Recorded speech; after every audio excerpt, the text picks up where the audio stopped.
So I was like, I don't know what we're gonna get here. So I started with some of my McKenzie approach and had her do some extensions, and she couldn't move very well. And it was agonizing and pinching and groaning and catching her breath. And I was like, ooh, okay. So I thought I might be wrong here. Let's try flexion. Tried flexion, that was definitely worse. So I'm like, all right. I saw a lateral shift. She was standing, I don't know if I had right direction, but it was kind of like this. And I was like, well, maybe we can't do it because she's pinching with her shift. So I tried a shift correction, and she was in tears. And I was like, okay. And this is where I have to stay calm as a therapist because I want to fix her fast because she's in a lot of pain and I care about her. And then I had to stop and say, wait a second, I know my process, stick to my process. So even though I've been doing this like 26 years now, I still get caught up in my patient's pain sometimes. So I had to separate and say, stop thinking about Shelby's pain for a second and treat Shelby's current problem. But I also had to make sure I wasn't putting her in so much pain that she would okay? So I kind of thought, okay, here's what we need to do. This movement was agonizing for her. So we had tried lying on her stomach before, dropping on her elbows, and that had done okay. So I said, let's lie on your stomach for a minute. She gets on her stomach, feels okay, still hurting but not horrible, props up on her elbows, and I think that's about what you had said, it doesn't really hurt at all. Yeah. So we went from her not being able to move to having no pain. Like, okay. So we did that for a little bit, and then we tried to get up. And as soon as we got up, it was get back to the kind of holding the breath, and I was like, all right. So we just sent word downstairs that she was going to be up here for a while. And I think it was about 30 or 40 minutes I left her. Something like that. It was a while. It was a while. So we can't always do that in the clinic. I can't always just leave somebody there for 30 or 40 minutes and say, you need more time. But what for me held true is I could tell very clearly I needed her a little more upright and extended, but the movement was so noxious that we just needed to find this pain-free position, number one, to help her brain recognize I'm not always in pain. So some of it was a, hey brain, tell the body, see, we don't have pain right now. And then also to help reposition anything that might have been hitting on the nerve. Okay? So we did this for quite a while. And then finally, she was able to at least stand up and walk. It was still a little guarded, but she was no longer kind of grunting and gritting as she walked. We did do a roll downstairs. Did we do a lumbar roll in her chair? Yeah, we did like a cervical roll for her chair. And then found out that the chair downstairs was just awful, so we switched chairs, right? Switched out for one of the harder ones that are like the waiting room instead of a regular desk chair because it was just doing horrors for her. Okay, so Shelby also went to the chiropractor that night, so I don't have any idea how much was stuff we were doing and the chiropractor was able to help. I think she probably had a lot to the set that was causing a pinch on the nerve. So I think the chiropractor probably helped unlock that, and then you were helping with the posture and position. Okay, so that's kind of the background. Now, what are you feeling now? Like a twinge? Does it go down your leg at all, or just does it twinge you that? Okay. All right, so kind of right in the hip, kind of SI area a little bit. All right. So one of the things that I would want to do before giving Shelby an exercise program is I'm going to check her SI joint just to make sure, because when she says she's getting it, it's kind of right at that SI. We're doing that Wednesday morning. Not sure what time to do it today. If we do, I'll tack it on again at the end. So I'll check her SI joint. I know a lot of her history, so I'm kind of taking this not as an initial eval, because I don't want to take 30 minutes to go through all that with you. But what we really need to do now is something Shelby has not been given, which is exercises, stabilization. She's had 2 hip surgeries. Did you have therapy after your first hip surgery? Yeah, right. So she didn't have to learn to walk again after a broken minute. Hand femur or chest knee? Okay. So, but that was a long time ago. And then after having this surgery where they removed the pins, that's still very invasive. And she had a assistive device for a while. Like you were on crutches for a little bit, did you do? Yeah, not for very long. Okay, so she's never been given spinal stabilization. And even though it's her hip that was active and no problem, it's pretty close to the spine. And think about how funny people are walking for a while or how off they're walking when they had a surgery. And then she had a surgery again, and everything was so tight. And when everything around the hip tightens up, what do we know about that, Henny? When your hip is really super tight, leads to back pain. Okay? So I'm not saying anybody was negligent in anything. I'm just saying probably the number one thing I would advise people is after any surgery, at least have a therapy session or two to learn how to reuse your body the right way, stretch things out, strengthen things out. Okay? So what we're gonna do is go through a few things to check some flexibility, and then you guys need to start thinking, how will we give her some low-level stabilization to start with? And then I can progress her from there, or we can bring her back up here in a week or two, and you guys can progress her, even though we're on the cardio column or whatever else.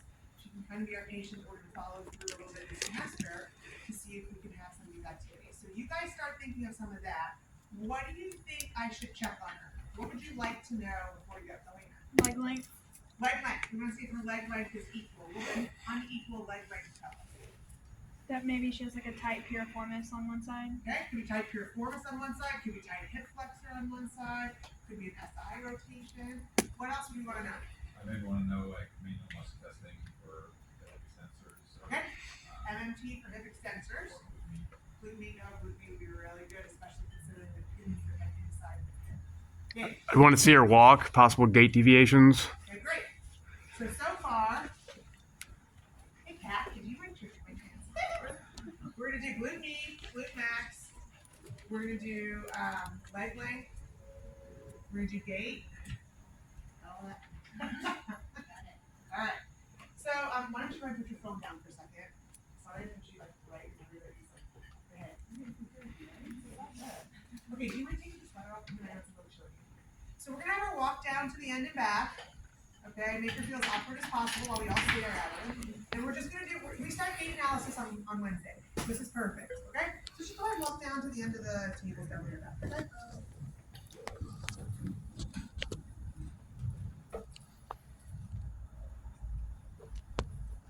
Yeah, come on back. Keep it one more time. It's, I told you were gonna be, and John warned you to be like a fishbowl. I know. Anything you guys are seeing? Looks like there might be some jutting out to the right side. There's kind of like a drop. Tiny bit, very subtle. I'm not, what do you think? She's not getting a lot of pelvic rotation. She's had 2 hip surgeries, so it's right. What else are we seeing? This is early, so we may not be seeing much yet. You might go, other than the fact that she's kind of here instead of between arms, it looks pretty normal. I didn't see a whole lot of hip extension. She kind of gets to neutral and kind of pulls her legs back forward, but she does it very naturally. She's young, so she knows how to compensate for everything, but we're not getting a really nice big stride. It's kind of very short.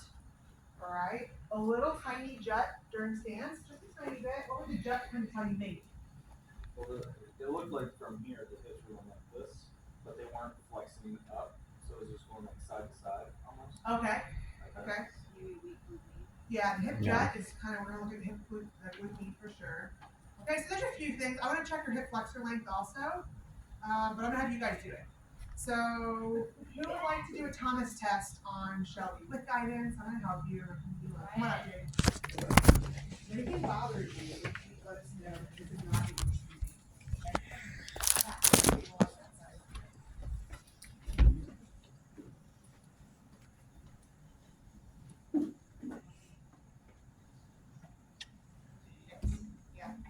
Yeah, her chiropractor was telling her the hips were really off. Right, it was dropped. Okay. So what leg are we having what here we're having the pain in? The right one? Okay. So I'm gonna have you stand, I think on your butt at the edge of the table here. Get it almost like you're sitting, but not quite yet. And I may get this wrong, but so I'm gonna have you pick up, I'll have you bring your left knee up if you can, and I'm gonna kind of help you. And hold that, I'm gonna bring you back into a laying position. Is it okay if I put my hands on you and guide you back? Okay. So they're gonna lean back on the table. Start leaning back. And then what we're gonna do is Chrissy's going to she's gonna release. I said no concept. Yeah, go ahead, relax the leg. And she's going to, I'm going to. Yeah, so keep a hold of this knee for me. And I'm going to let off on your leg here. And I want you to just completely relax. And what we're gonna see is if this leg drops on its own. It's gonna tell us what's tight in your hips. What he's doing is supporting as it goes, instead of letting go and just letting it fall, right? Yes. So just stay completely relaxed.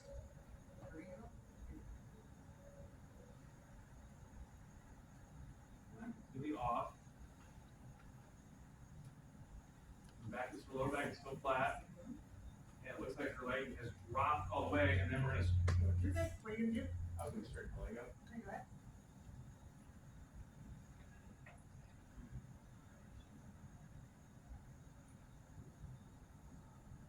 trying to decide if it's the psoas or if it's the rectum that's tight, right? Yeah, you're good so far. But so far, I mean, it looks like you're having. Yeah, it looks It looks like it's resting. it doesn't look Going terrible in either position. way. So when you're kind of not sure, because when you just let the leg go down, this is a good test. You see how her knee's extending? It didn't stay at 90. That can indicate a rectum tightness also. So what I'm going to do is come back, and I'm going to keep it at 90, and I'm going to see what happens. If I keep her knee at 90, when we come down, it's kind of stopping here. Okay? So then when I straighten it and go down, that tells me I have a little rectum. Now he did that exactly right. The book would tell you let the leg lower and see what happens. Right? So when we let the leg lower, as soon as I pick up, that knee starts to extend. It's probably because the rectum was too tight, so it's shortening at the knee to give her more room to get in. Okay, so we would say mild. That's pretty mild. It's not terrible, right? Very nice job. Why is this knee being held up here? To keep her pelvis. Yeah, to keep the pelvis even, because if her hip flexor is tight, what's going to happen at the pelvis? Yeah, it's going to do an anterior tilt. She's going to arch her back. So this is trying to stabilize the pelvis so she doesn't end up having that drop down. Okay, we're going to go ahead and sit up so you can kind of pull my arm a little bit. Okay, good. Okay, so we would say on the Thomas test, we had mild rectum tightness on the right. If we were being super thorough on an eval, I should have done both sides because these are both tight. But if I give her stretching for her hip flexor, I'm probably going to give her both. Okay? Not as bad as I thought it might be. Okay, who would like to try testing her glute max strength? Safe place, guys. You're gonna have to do Come on, Laura, come on up.